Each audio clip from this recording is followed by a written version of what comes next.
PDF में आगे सामाजिक अन्याय के बारे में लिखा गया है। इसमें बताया गया है कि मोदी सरकार के कार्यकाल में महिलाओं, SC, ST, OBC और अल्पसंख्यकों के खिलाफ घोर भेदभाव हुआ है।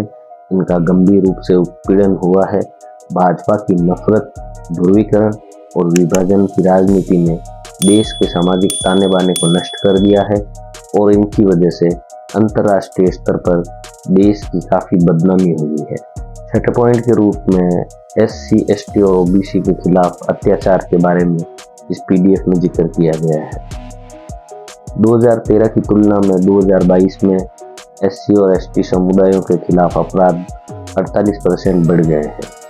OBC की गणना के लिए सामाजिक, आर्थिक और जाति जनगणना आयोजित करने से सरकार का इनकार उन लोगों का अपमान है जिन्हें नौकरियों और शैक्षणिक संस्थानों में प्रतिनिधित्व से वंचित किया जा रहा है। ऐसा स्पष्ट रूप से उनकी गिनती नहीं होने के कारण हो रहा है। निजीकरण और कॉन्ट्रैक्ट का बढ़ता चलन आरक्षण पर दोहरा हमला है, विशेष रूप से स्वास्थ्य और शिक्षा जैसे महत्वपूर्ण क्षेत्रों में। सातवें बिंदु में महिलाओं के साथ अन्याय के बारे में बताया गया है। भारत में 2022 में कुल 31,516 बलात्कार के मामले दर्ज किए गए हैं। ये प्रतिदिन के हिसाब से औसतन 86 का आंकड़ा है, यानी कि प्रतिदिन 86 बलात्कार 2022 में रिकॉर्ड किए गए। बलात्कार के मामले बढ़ते जा रहे हैं और सजा की दर बेहद कम 27.4% है। चाहे वह उन्नाव रेप केस में फंसा बीजेपी विधायक कुलदीप सिंह सेंगर हो या बिल्किस बानो मामले में बलात्कारियों और हत्यारों की जल्द रिहाई के लिए मोदी सरकार की मंजूरी हो, या फिर हाथरस रेप केस की लिपापोती का मामला हो, भाजपा हर जगह बलात्कारियों के पक्ष में खड़ी नजर आती है। पीडीएफ में आगे बताया गया है कि सामाजिक सद्भाव बिगाड़ना। भाजपा नेताओं ने पूरे भारत में जाति और धार्मिक आधार पर खुलेआम नफरत और हिंसा फैलाई है। उनके मंत्रियों ने अल्पसंख्यकों के खिलाफ हिंसा का आह्वान किया और मॉब लिंचिंग के दोषियों को माला पहनाई। उनके सांसदों और विधायकों ने सांप्रदायिक आधार पर बलात्कारियों का समर्थन किया है। दलित महिलाओं पर हमला किया और SC, ST और OBC के साथ दुर्व्यवहार किया है। हेट स्पीच चरम सीमा पर है।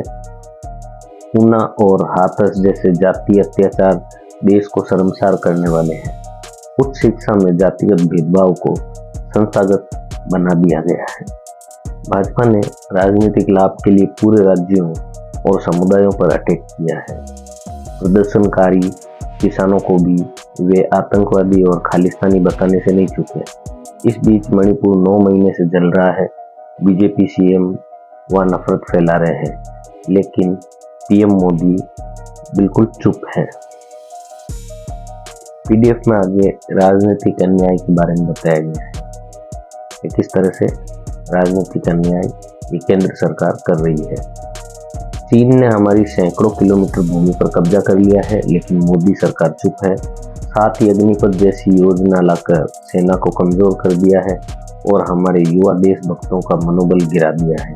इनकी बहादुरी केवल विपक्षी नेताओं को निशाना बनाने और मीडिया एवं चुनाव आयोग ED, RBI आदि जैसे लोकतांत्रिक संस्थानों की स्वतंत्रता को खत्म करने में दिखती है।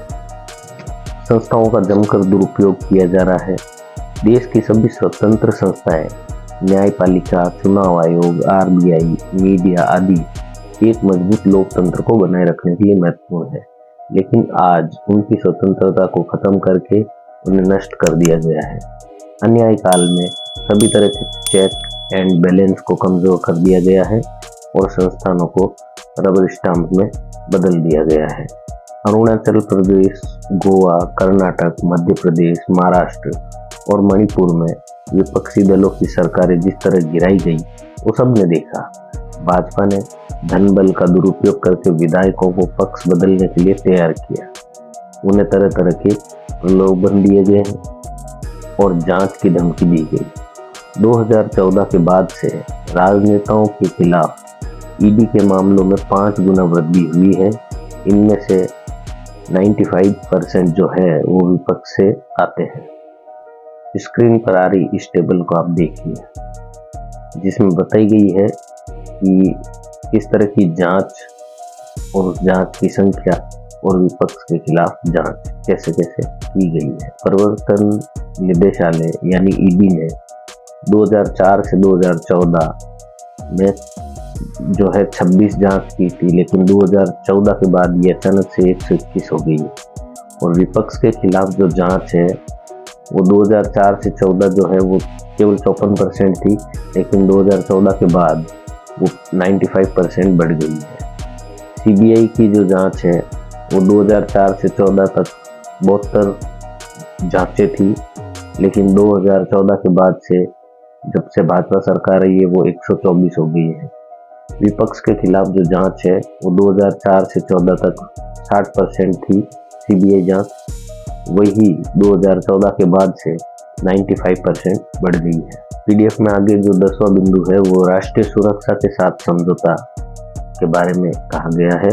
उसमें बताया गया है कि 4 साल तक मोदी सरकार ने अपनी DDLJ नीति यानी कि डिनाई यानी इनकार करो, डिस्ट्रैक्ट यानी ध्यान भटकाओ, लाई यानी झूठ बोलो एंड जस्टिफाई यानी सही ठहरावों से भारत के लिए 6 दशकों में सीमा से जुड़ी सबसे बड़ी नाकामयाबी को कवर करने की कोशिश की है। चीनी सैनिक भारतीय पेट्रोलिंग दल के जवानों को रणनीतिक रूप से महत्वपूर्ण पूर्वी लद्दाख के डेप्सोंग मैदानों, डेमचोक और अन्य क्षेत्रों तक जाने से रोक रहे हैं। सरकार के सोर्सेज ने खुलासा किया है कि कैसे भारतीय सैनिकों को 65 पेट्रोलिंग पॉइंट्स में से 26 तक अपनी पहुंच खोना पड़ा है और मोदी सरकार बफर जोन के लिए सहमत हो गई है, जिसके तहत भारत आगे के क्षेत्र का अपना दावा छोड़ देगा। ये सब प्रधानमंत्री द्वारा 19 जून 2020 को चीन को क्लीन चिट देने के कारण हुआ है। तब उन्होंने कहा था ना कोई हमारी सीमा में घुसाया है, ना ही कोई घुसा हुआ है। उनका ये बयान गलवान में शहीद हुए हमारे सैनिकों का घोर अपमान था। आज भी प्रधानमंत्री चीन का नाम लेने से डरते हैं। ऐसे समय में जब चीन हमारी सीमा पर खतरे उत्पन्न कर रहा है, मोदी सरकार ने पूर्वोत्तर में तनाव बढ़ने दिया। मणिपुर में 35,000 लोग विस्थापित हुए हैं और लगभग 1700 घर जला दिए गए हैं। 3 मई 2023 से पूरे मणिपुर में फैली हिंसा में 180 से अधिक लोगों की जान गई है और 1100 से अधिक घायल हुए हैं। ये भाजपा की डबल इंजन सरकारों के परिणाम है। दोस्तों, मेरा आपसे निवेदन है कि आप इस चैनल को सब्सक्राइब करें। इसमें विभिन्न विषयों पर हम वीडियो जारी करते रहते हैं। आप हमारी डिस्क्रिप्शन लिस्ट देखेंगे तो उसमें कई तरह की प्लेलिस्ट हैं, जिसमें कई तरह की बातें की जाती हैं। कई तरह के सब्जेक्ट पर आपको बहुत सारी वीडियोस इसमें मिल जाएगी। ये वीडियोस 800 के पार हैं और रेगुलरली हम इसमें वीडियो अपलोड करते रहते हैं। इसलिए आप इस चैनल को सब्सक्राइब भी करें और बेल आइकन भी दबाएं और नोटिफिकेशन को ऑन कर लीजिए, ताकि आपको हम जब भी कोई नई वीडियो डालें तो वो आपको मिल सके।